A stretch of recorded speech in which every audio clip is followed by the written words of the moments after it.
I've got good news and bad news. Here's the bad news. Most protein bars are packed with sugar and unpronounceable ingredients. The good news? There's a better option. I'm Will, and I created IQ Bar plant protein bars to empower doers like you with clean, delicious, low-sugar brain and body fuel.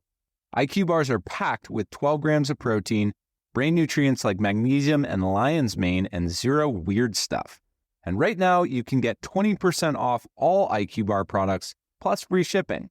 Try our delicious IQ Bar sampler pack with 7 plant protein bars, 4 hydration mixes, and 4 enhanced coffee sticks. Clean ingredients, amazing taste, and you'll love how you feel. Refuel smarter, hydrate harder, caffeinate larger with IQ Bar. Go to eatiqbar.com and enter code BAR20 to get 20% off all IQ Bar products plus free shipping. Again, go to eatiqbar.com and enter code BAR20. Want consistent color for every job? Milo's Pro Rewards members get a 20% paint discount on future purchases after paint annual qualifying spend reaches $3,000. Plus, order eligible in-stock paint and paint supplies by 2 p.m. for free same-day delivery by 8 p.m. Improving is easy at Lowe's. Excludes spray paint and mist tints. More exclusions, terms, and conditions apply. Subject to change. Details at Lowes.com/terms. Same-day delivery valid in select zip codes. Subject to driver availability. Details at Lowes.com/same-day delivery. Hey, Howard. In case you need a lawyer, here's my business card. I'm attorney Howard Ankin. Oh, hey, Howard. If you or someone you know has been hurt at work, Ankin Law can get the medical bills paid, the lost wages reimbursed, Oh, hey, Howard. and the compensation you deserve. Hey, Howard. We're one of the largest filers throughout the state of Illinois of workers' compensation claims. We're here to help. Call 312-6-million. Injury law made personal, that's Ankin Law.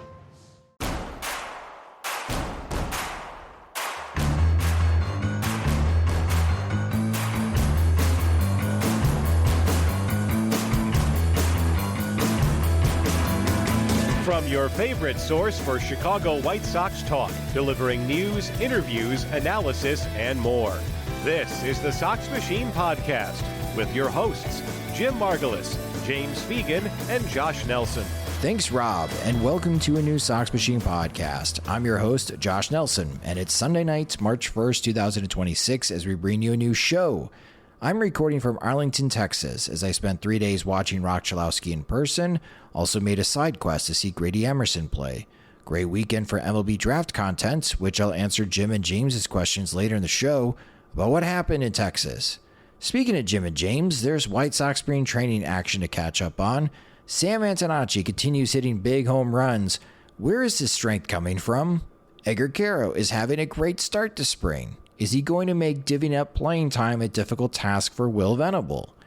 We also have StatCast data from Noah Schultz's first spring outing to break down. But first, we hear from manager Will Venable at camp. Later this week, the World Baseball Classic will begin with pool play beginning on Thursday, March 4th. Munetaka Murakami has already left camp to join Team Japan, and Venable will be rooting for him. Good luck and excited to watch it, and I'm going to be rooting for him and, rooting for his success. And, even when he's playing Team USA, be rooting for him, maybe not Team Japan as much, but, just excited to see him go do his thing and be tuned in. And, yeah, just wanted to wish him luck. Murakami most likely won't rejoin White Sox camp until the last week of spring training, but Venable liked what he saw in his workouts and how he's made a good first impression in the clubhouse. Love the person, his ability to, be part of the group, this young group. His personality has been amazing. What's really stuck out is, we've asked him to do things in his training and his preparation that are different than what he's done in the past. And for someone to be so convicted in his preparation and takes it so seriously, to be that adjustable has been cool to see. So, just excited about, getting him back, getting him, in the White Sox uniform again, and, the season starting and seeing him do his thing. A focus on the White Sox regulars this spring is improving their first step defensively. One of the players that has improved early in that regard is third baseman Miguel Vargas. Yeah, he's been outstanding with that, and specifically with him, he tended to be an early lander last year, which really limits your range and ability to be quick off your feet. So he's really dialed that in, worked extremely hard with Jurish over there and kind of getting that timing right, and I think we've seen the results already. As we inch closer to opening day, more focus will be on Colson Montgomery, who is preparing for his first regular season in the majors. Here's Venable talking about his starting shortstop. I think it looks similar. You know, he came into camp in great shape, really athletic. Obviously, he's a high-performing athlete, and it's always nice to see those guys, you know, kind of lean into that in their off-season work, and I think that he did that. I think it showed up on the field yesterday with some of those plays coming in. He looks great. Colson Montgomery shared with The Beat on how he's feeling early at camp. Getting back out here, you know, being on your feet a little more, you know, it can be a little more, like, you get a little more tired, just because you can't really replicate, you know, standing on your feet and in cleats and stuff like that all the time. But, you know, the coaches, they've, you know, put together a pretty good plan for all of us, so it's been good. Montgomery started spring with a big home run on a 3-0 count that he was pretty pleased with. I mean, it was a 3-0 pitch. Like, you know, it's spring training, I'm going to swing. Yeah. So it was a little higher up in the zone than I thought it was going to be. But, I mean, I think it just shows that if I'm just committed to my plan and, you know, committed and not trying to cheat to fastballs or try to do too much, that if I just can kind of touch the ball, you know, I can kind of do damage. There will be some expectations for Montgomery in year 2. Can he continue to be the home run slugger he was post All-Star break? Montgomery shared what the feeling is like in spring this time around. Not so worried about trying to break with the team like last year. Right now, I've been on two different ends of it, you know, the end where you're coming in and trying to make the team, and then you feel like you got, you know, all the world of pressure on you, and then you come in and you have, you know, a lot less pressure to kind of just come in and do what you need to do to get yourself ready to play every day. And I don't know, I just feel like this year and in spring, I just have a better understanding of what I have to do at the plate and even defensively, not just in the game, but just in my work. Because it's known that he's the starting shortstop, does that make it a more relaxed clubhouse for Montgomery? I mean, we all have, you know, that competitive edge and mindset in our head that, you know, it's just like every year, you know, there's new guys that come in, and you know that if you don't play well, like there's other guys that can come in and take your spot. So, you know, you just have to always have that mentality, competitive mindset of, you know, I'm going to do whatever it takes to just help the team win. An area to watch for with Colson during spring games is how is his defensive reactions. That's something he spent the offseason working on, is improving his first step. One of the biggest things is my just first step, like my pre-pitch and things like that, because I feel like when I'm on time with that, and I kind of have the intent and the mindset of like the ball's being hit to me every single time. It kind of keeps me more locked in, engaged, you know, every single play, and it also makes me feel like I have better range too. Finally, even though he's young, Will Venable sees some leadership tendencies from Montgomery. Colson Montgomery provided insight on how clubhouse leadership is established for the White Sox. That's also, too, I feel like leadership roles, you know, they're just not really forced, you know, upon a lot of things. And, I mean, I don't think anybody in here is forcing anything. You know, us younger guys, we're going to lean on our veterans, you know, and because they just have a lot more experience than us. And, you know, we're going to lean on them as much as we can. Now joining me on the podcast, back home now in Chicago, James Fegan, Sox Machine's beat reporter, and of course still in Nashville, unless things have changed recently, Jim, our managing editor, Jim Margulis. Hello, gentlemen. How are you? The office is still the same behind me. I do not have an elaborate background that I take with me to various locations.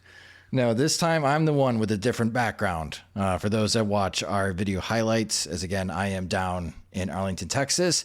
Let's talk some White Sox spring training, because I didn't get a chance to watch a lot over this weekend, as I was watching a lot of college baseball and one high school baseball game in Texas. I want to start with Sam Antonacci. We talked about Antonacci in our recent podcast episodes, wondering, could he really have a realistic shot of making the 26-man roster? He hit another big home run. He's 4 for 13 now. 3 of those 4 hits are extra bases. James Fegan, is Sam Antonacci juicing? Where's his power coming from? How's he doing this? Am I supposed to directly respond to your accusation? No. He actually,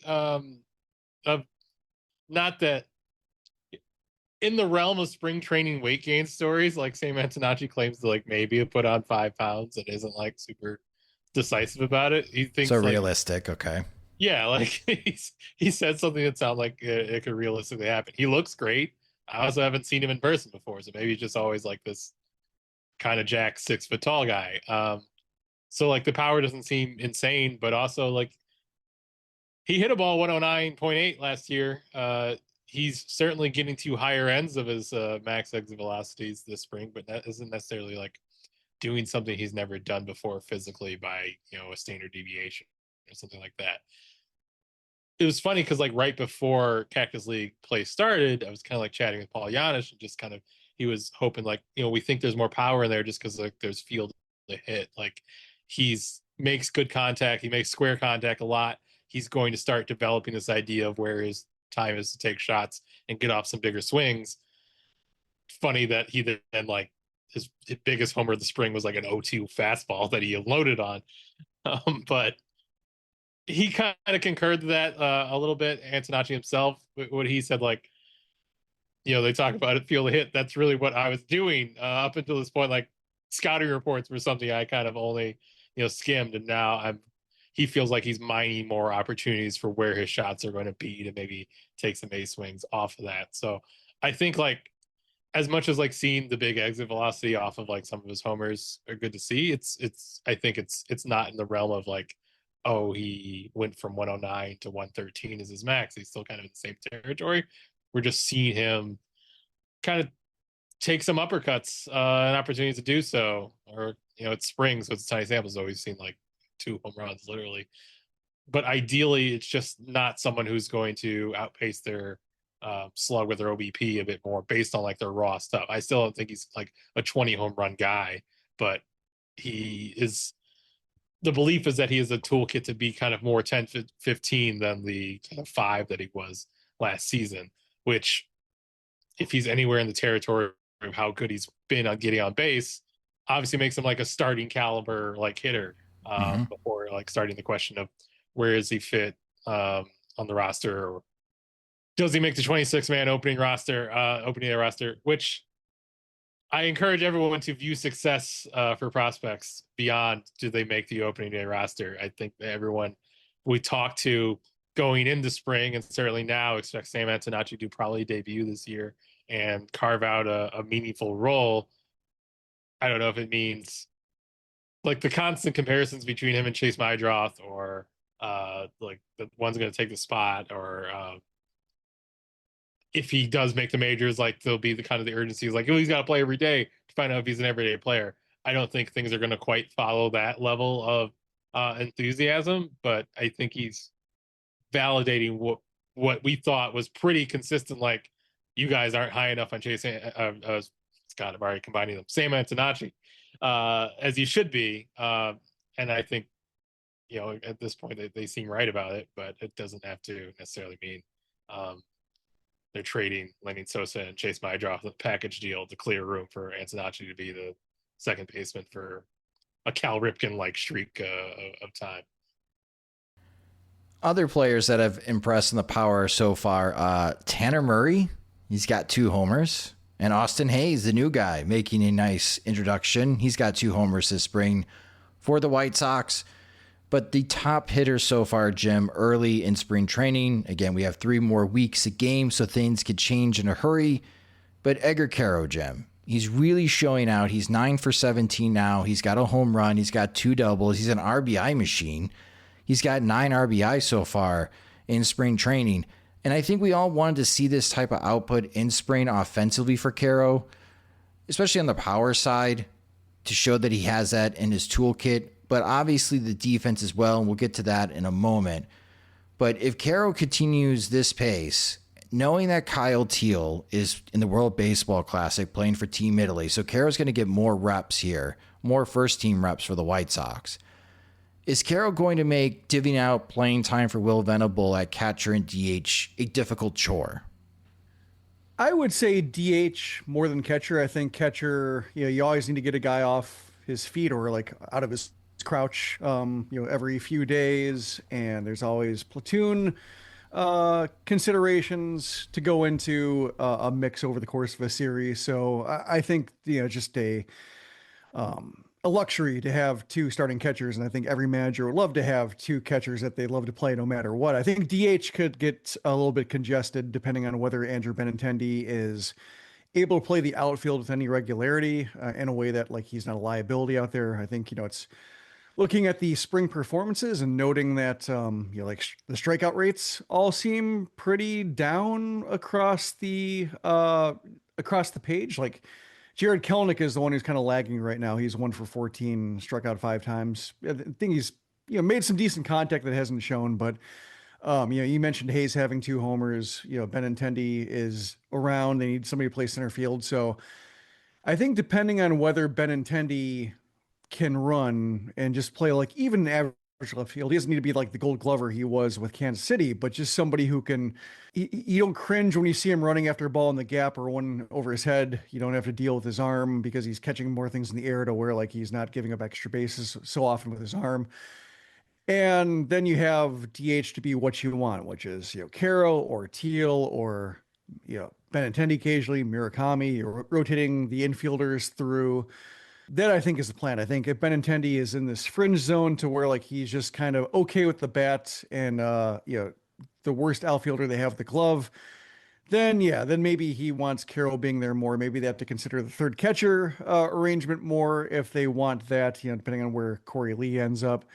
And that's when you have bigger questions. But I think until Andrew Benintendi 1 is like worse than average as a hitter and just utterly, or not utterly, I should say, but like unplayable in the field or far less playable in the field than everybody else that they have.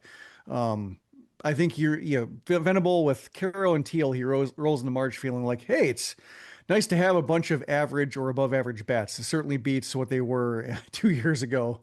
This is not a thing White Sox manager can complain about. James, before you left camp, did anyone comment about the progress of Edgar Quero's defense behind home plate? I mean, generally that he's been working at it, and they are in communication about like what he needs to work on with his framing. That's obviously the big focus they've gave on him. There's a real emphasis on like what he has less margin for error with the way he's built than maybe like a longer leverage catcher is like the way McKinnon put it. So with that, they want him to be like very on point with where he sets up so that he, in anticipation of like where the pitch is going to be, so he doesn't have to make like big adjustments because it's harder for him to get away from it, was my general understanding. Like everyone lauds like this dude's makeup. He's takes things very seriously. So like the man hours are obviously there, but it's just kind of viewed as like probably like a lower ceiling for what he can come catching wise, not catching wise, but framing wise. But feeling like he has a plan of what he's been working on. So is this bad news for Corey Lee? Like if Quero performs well and the White Sox are totally in love with Kyle Teal, what's the pathway of Corey Lee staying with the White Sox? I don't know, because I think the path looked pretty complicated before either of them like played well in spring training. Early in spring, Will Venable like shut down the idea of him like playing there in the outfield beyond like just a complete emergency, which at least seen him dabble out there a couple times in September, or just watching him throw every now and then maybe gave an idea that could be something he does to earn his keep a bit more, but it didn't seem like they're up on that. So, and they just haven't seen as like sound as enthusiastic about carrying 3 catchers this year.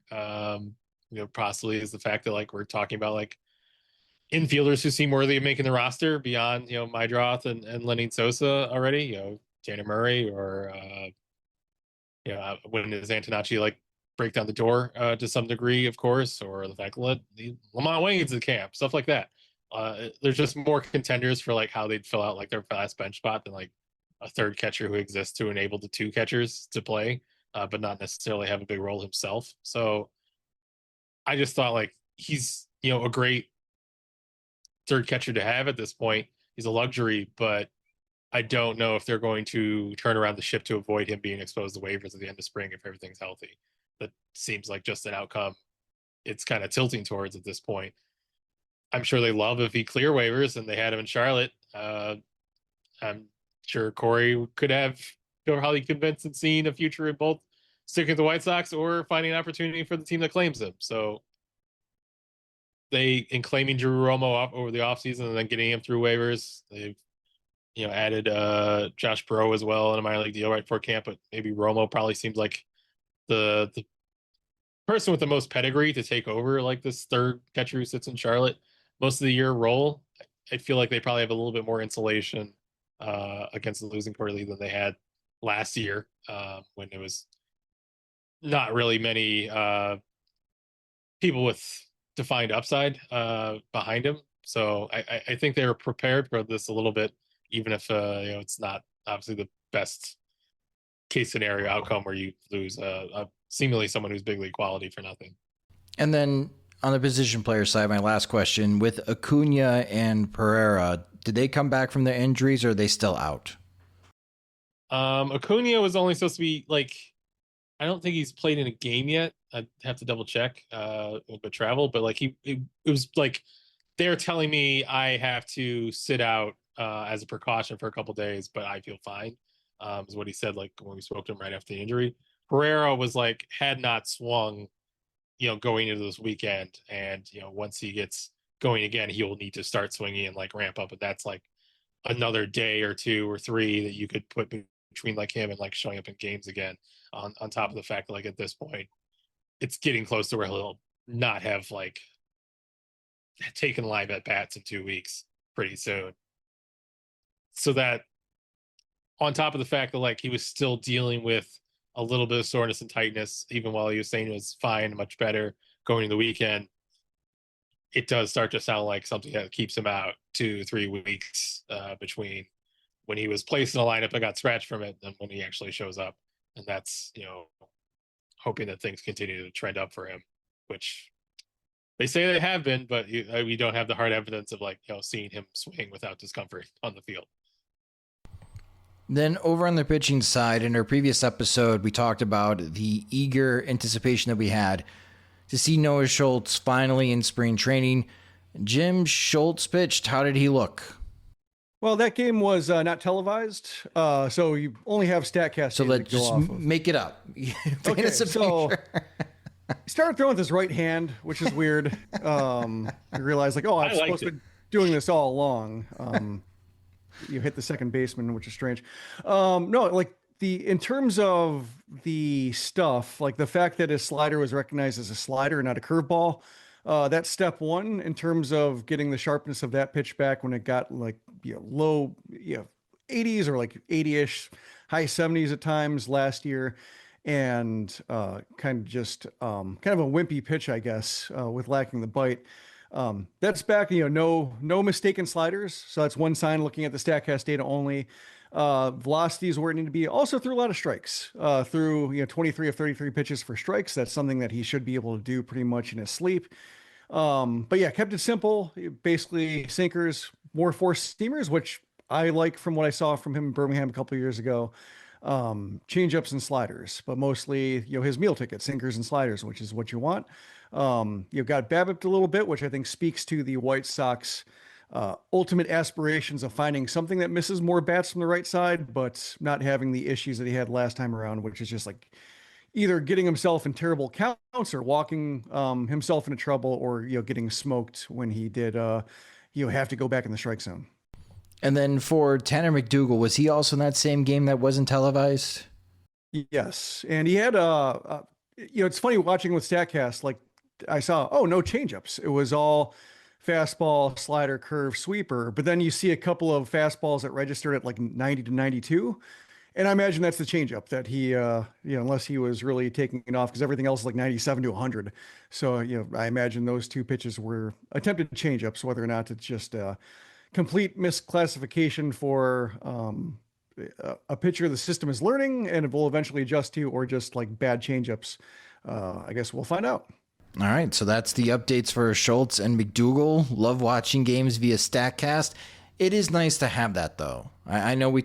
Better than nothing, yeah. Last year we've just been left in the dark and being well, We have no idea. Unfortunately, James was coming back home. We don't have eyes on the game. Do we even have social media highlights from that game? Nothing? Not many. Not like, watch this guy get strike one. Okay. Kind of highlights. Right. Well, hopefully we do get to watch them soon in action again, as we want to track both of their progress.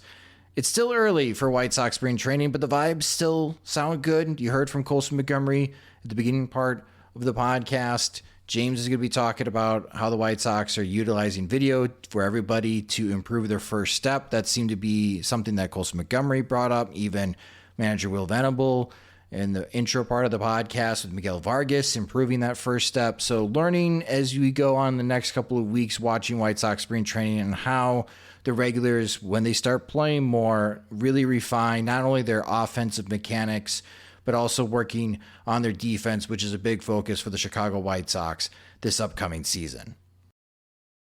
Defensively, you guys have a highlight of web gems tonight, especially Roch Cholowsky at shortstop. Can you talk about like the focus on defense, not only this year, but back to last year? I mean, we've seen that from him his entire career. I mean, the guy's, I think, literally the best offensive shortstop as well as the best defensive shortstop, out there. And I think if you see him play or play against him, you feel him on both sides of the ball, and that's a credit to a player. His ability was when you can feel him defensively as much as offensively in baseball. That was UCLA coach John Savage, which I got a chance to interview him on the field after their victory against Texas A&M on Saturday. Again, as I mentioned in the intro, I was down in Texas for the college baseball series, the weekend tournament that featured some of the top teams in the country in UCLA and Mississippi State and Texas A&M and Tennessee, Arizona State and Virginia Tech as well. And I got a chance to see Roch Cholowsky and Grady Emerson. I have a feature on both coming up on SoxMachine.com, so a lot more reporting and insights of what I saw in Texas this weekend. But Jim and James, I'll get you the VIP access first. What do you want to know? Well, we'll start with Roch. I have some more questions about like the scene, when it comes to covering Texas high school baseball, which I haven't seen. But for Roch, your impressions in person versus what you see on TV. The defense is phenomenal. That's the first thing that jumps out. And that's what everybody was talking about that whole weekend at like each and every single game. The opponent, like the Tennessee media, wow, Roch Cholowsky's fantastic defensively. Texas A&M, I mean, he just had a whole highlight reel of web gems just by himself. He made 5 terrific defensive plays and really impressed as far as the A&M coaching staff and, of course, even his own coach as well. And then offensively, he was 2 for 10. And then I didn't know what I was going to write about because I flew all the way down there, stayed in Airbnb, got a car, and the guy that I'm watching, that I'm reporting on, is going 2 for 10 over the weekend, Jim. What bad luck. Roch Cholowsky has his worst weekend of the season while I'm there. Maybe a little expected. He's facing 3 SEC schools, 3 ranked SEC schools. And then with UCLA down 5-3 in the 9th inning, he belts a huge 2-run homer that traveled over 430 feet, according to the StatCast data that Globe Life Field provided. And I think that's what makes him special. Like, he's got a high floor because of his defense, but with his power ability, even when he is not having the greatest weekend offensively, he can still provide those moments. Like, that's why you take someone like Roch Cholowsky first overall, because he just has that power ability that could rapidly change a game and keep you in the game with his outstanding defense at short. So I was very impressed watching Roch Cholowsky, in which, albeit his worst weekend of the season so far. What kind of 2 for 10 was it? Was it a overmatched 2 for 10? Was it like this could be any sample on any weekend? Look, neither impressive nor overwhelmed, just a BABIP 2 for 10 or something in between. So he had 12 batted balls in play over the weekend. And before his last 2 plate appearances against Mississippi State, he only had 1 hard hit ball. So only one ball in play that was a line out that traveled 100 miles per hour exit velocity. His single was 86 mile per hour exit velocity.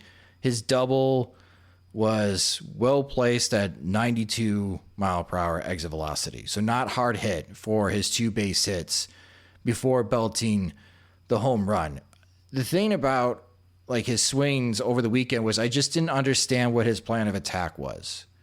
And I think there was just times in the game situation that he was getting antsy, that he wanted to make something happen and he kind of forced the issue rather than the game come to him. I don't think he walked. Maybe he did walk once over the weekend. I have to double check as far as the box score. He got hit a couple of times. He gets hit a lot. He might have like a Jose Abreu type of season when it comes to hit by pitches. He definitely gets hit on inside fastballs quite a bit. But that's was part of my write-up before the home run was I question as far as the attack plan over the weekend. I think he was trying to force some issues. I think there's some concern still on him being able to hit inside velocity. But again, the home run is the highlight. The home run saved that game for UCLA. And they were able to sweep 3 SEC opponents over the weekend because of his big home run. So the previous batted balls in play, not impressive until that home run. James, got anything? Is Grady Emerson good? Yes, Grady Emerson is good. It was because you were wondering about covering Texas high school baseball. And at Rock Hill High School in Frisco, Texas is where he was playing this tournament game. And I have to say, and I read about it, like high school facilities in Texas are on a whole different level than what we experienced in the Midwest. And this facility was very nice. They even had the artificial turf, not only in the outfield, but also in the infield. And I can understand why, because there's no shade there. So you can't tell with this video highlight, but if we were live streaming, my forehead is very red from being sunburnt because I'm an idiot. I didn't bring any UV protection. I didn't bring a hat. So I got burnt up a little bit by the sun. But being there and being among 12 MLB scouts, at least 12 teams represented at the stadium, was a unique experience because I just could stay quiet and just eavesdrop on everybody's conversation, chit chat among each other. And they were all very impressed by Emerson. Didn't face obviously premium high school pitching just by the naked eye. I don't think he ever saw anything that was 90 miles an hour, but getting a chance to chat with his coach, Rusty Greer, ex-major leaguer. Obviously he's got great expertise. Just really impressed again on the defensive side. And that's where Emerson just sticks out. His level of athleticism compared to everybody else on the field, he's just different. He's faster. He's more in control of with his body. He's got a fantastic throwing arm. He robbed a couple of hitters in that game of infield hits. And Greer was like, those weren't wild plays to me. You should have been here last night. He made even better plays the night before. And eavesdropping from what scouts were saying, they were really impressed with the fluid of his swing, how loose his hands are, that he's not stiff. There's no arm bar. And I even heard one scout say that he thinks that Grady Emerson is the most athletic prospect in this upcoming draft class. So he's got a lot of fans in the MLB draft. While I still believe the White Sox are going to take Roch Cholowsky #1, the teams behind the White Sox, I think, are going to be very happy to be able to have somebody like Grady Emerson fall into their laps. See any White Sox people there? No, I did not see anyone from the White Sox this weekend. I did not see Jim Thome. I did not see Gene Watson. I'm sure they were there. They were in incognito. I didn't see anyone wear any White Sox gear to really stand out, but they could have been in the suites as well. So some people were hiding, like the Baseball America and D1 guys right behind home plate. I didn't know that suite was available. I guess we could have rented a suite, Jim. I could have put that on our tab. I could have been reporting from a suite, but no, I was in the moon, as James said in the writer's press box at Globe Life Field is almost to the roof. Very nice facility, though. But no, I didn't see any White Sox people there. Or no one as conspicuous as a Hall of Famer with over 500 career home runs who's No, the size I of didn't an see ox. him. He would have stuck out. He would have stuck out. It wasn't like there was wearing the glasses and mustache combo. Unless he was wearing like maroon. There was a lot of maroon at the stadium. Texas A&M, Mississippi State, Virginia Tech. I still think I would have been able to see Jim Thome. One name, and I'll write more about this in the upcoming draft report for podcast listeners. Will Gasparino hit 4 home runs this weekend, and they were not cheapies. And he is a tall dude. He's 6'6". He was highly regarded coming out of Harvard Westlake.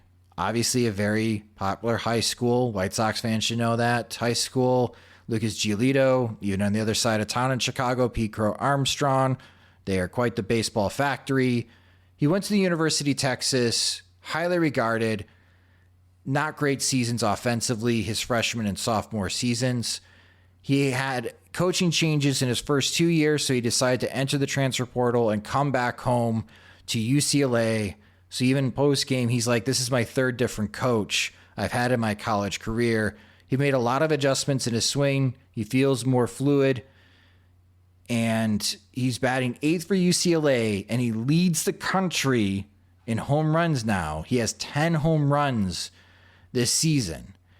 And it will raise a lot of questions of what do you do with all the data and the results that he produced in his first 2 seasons. But I think I'm going to put him in my top 50. I think a lot of us, even texting like Jim Callis and Mike Farron over the weekend, I think we're going to see Will Gasparino be a high riser on a lot of prospect lists of what he did this weekend. So keep an eye out on that name. Plays center field. He's got good range. He's got a good arm. Again, he's been highly regarded, just had 2 subpar college seasons at the University of Texas, and things are really clicking for him this year at UCLA. And he put on a show this weekend against 3 SEC schools.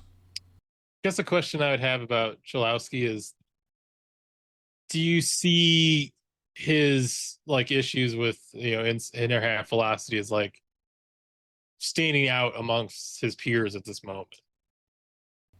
No, because I think everybody was having difficulty with sinkers, but a lot of these SEC pitchers love to throw these 2-seamers, James, and try to nail the outside corner.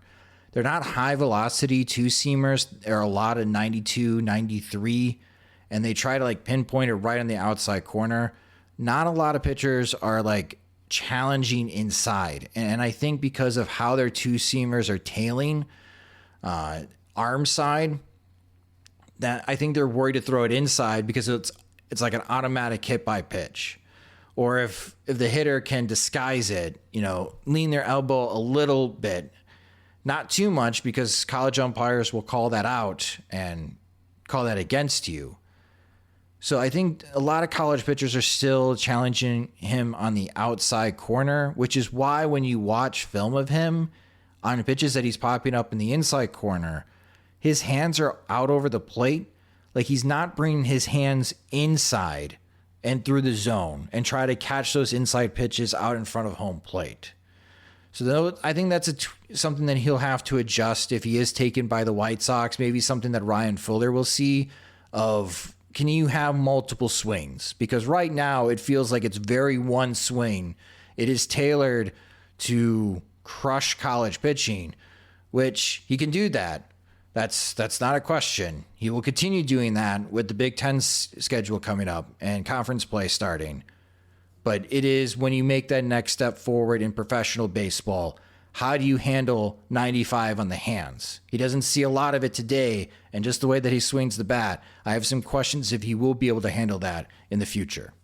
I remember talking to Ryan Galaney just about his reverse splits and asking a right-handed hitter, like, how is it that you manage to hit righties better than lefties? Like, just normally you assume that breaking ball is coming to you, facing lesser velocity, should be able to handle them. And yet, like, through his course, the minors up until he got to Birmingham, at that point I was talking to him, it was all just, underwhelming performance against the lefties and then like righties carrying the weight. And he said he was in the Southern Conference and just didn't see many lefties to begin with, and the ones who were lefties were just kind of like living outside, and even the righties weren't necessarily high octane arms, and they were working outside, and so he just got used to outside corner going to right field because they're just going to be away, and he just tailored his swing. His coaches at Wofford were just helping him take advantage of center and right field because that's where all the pitching was. And then when he got to professional baseball, he had to learn how to handle the inside corner and pull the ball more because they're coming inside, and he just couldn't settle for inside outing. And, it's not to say Roch Cholowsky is another Ryan Glaney, because Ryan Glaney's a third-day draft pick. Roch Cholowsky be taken first overall, but could be the same thing of just like being geared up to face the pitching that he's facing that day. And he gets surprised with the pitch inside that they're not going to execute all that off, and then you tip your cap to the pitcher. But when it comes to facing higher velocity, a better ability to locate inside, does he have the bat speed? Does he have the mechanics to adjust and bring those hands in, get torpedo bats or something like that to get the barrel more on the inside of the zone? There are a lot of, I think, probably options available for him if the hit tool and the bat speed, just the strength, is what everybody thinks it is. The other thing I would caution too is you're going to hear about this on draft day. I know Harold Reynolds is going to say something ridiculous of call him up now. He's major league ready now. I think Cholowsky would need at least a season in the minor leagues. And there's this whole notion of, the lesson learned from the Andrew Vaughn experience. It's okay to give someone like Cholowsky a year in the minor leagues because, again, he's not seeing the type of velocity in college baseball that he's going to see professionally. And I think there just needs to be an adjustment period. So if the White Sox do use the first pick on Roch Cholowsky in 2027, I expect him to be in the minor leagues. We can have a more serious conversation of him being called up in 2028. But yeah, it was a great weekend to watch baseball. Roch Cholowsky provided a moment, so I at least had something to take away before leaving Arlington, Texas from Roch. And it was great to see Grady Emerson. There'll be more reporting on that this upcoming week on SoxMachine.com. Before we wrap up this podcast episode, on Wednesday, the World Baseball Classic starts. And of course, we're going to have fantasy baseball drafts as well. On the fantasy baseball side, we still have 2 openings for the Sox Machine Draft Champions League. This is a 15-team league. If you're interested in joining that league, we do have the link that in the podcast post for this episode on SoxMachine.com that you can click on that link and join. The draft is for Saturday, March 7th at 10 a.m. Central Time for everyone that's participating in the 32-team league. All the spots have been filled. Definitely check your emails from Commissioner Chris for those updates. The World Baseball Classic. We've been talking about this for a couple of months. We knew that it was going to be impacting as far as spring training. The White Sox have very notable players that will be participating in Kyle Teal and Munetaka Murakami and Sir Anthony Dominguez and Curtis Mead and Sam Antonacci will also be on Team Italy. But I ask you guys, Jim Margulis, I'll start with you. Who is your pick to win the World Baseball Classic? I think the United States, and I think it's going to just be, it's mostly because like it feels kind of like the Olympics and that they'll win, and then there's going to be a bunch of mixed feelings or debates publicly afterwards in terms of like how they're celebrating or who they're receiving congratulations from, because there is no relief from just the very suffocating atmosphere of it all, we'll say, to speak around it. All right. Are you making references to how it feels like with the hockey team? The hockey team's winning the gold medal? Yeah. A little bit, okay. But yeah, to keep the conversation moving. James, who is your pick? I mean, now you say that, I totally think it's going to happen. But yeah. So are you joining Team US? It feels incredibly correct. So you're joining Team USA, James? Yeah, but I'm also sleeping easier because you listed Antonacci last, so you're probably on his hit list first. Before me, I was well received in my interview, so you're the outsider now. And that's why I'm picking Italy to win. No, I'm kidding. My pick is going to be the Dominican Republic. I think Japan's going to be really strong, and they always play well. But I've got a feeling like the Dominicans, they have an edge, and they were not happy in how they performed in the last World Baseball Classic. I think they come back around this time. Their roster is very loaded, especially on the position player side. I think they have enough pitching to win it all. I'm going to pick the DR to win the World Baseball Classic. You guys can make your predictions in the comments section on the podcast post on SoxMachine.com. And again, a lot of content coming your guys' way, covering all things the Chicago White Sox, spring training. The World Baseball Classic is starting later this week. More draft stuff as well. So definitely keep visiting the website every day at SoxMachine.com. But that will do it for this episode of the Sox Machine Podcast. Thank you guys so much for listening. If you just discovered the Sox Machine Podcast, you can subscribe to the show wherever you listen to podcasts, such as Spotify and Apple Music. You can also watch our videos on our YouTube channel at youtube.com/SoxMachine. Follow us on social media. We're on all the platforms at Sox Machine. You can follow James at JR Fegan. You can follow me at SoxMachine_Josh. If you enjoy our work and want full access to all of our coverage of the Chicago White Sox and the MLB Draft, subscribe to Sox Machine at SoxMachine.com/products. Monthly plans start at $5. You get a discount on an annual subscription. And with your guys' support, it allows us to go out on the road, like James going to spring training and me going to Texas and Jim visiting the minor league sites. So your support goes a very long way. And if you don't have a subscription now and you do want to sign up, go to SoxMachine.com/products and sign up today. The Sox Machine Podcast is a production of SoxMachine.com. You're on for all things Chicago White Sox baseball and part of the Blue Wire Podcast Network. Alongside Jim Margulis and James Fegan, I'm Josh Nelson. Thanks for listening and watching.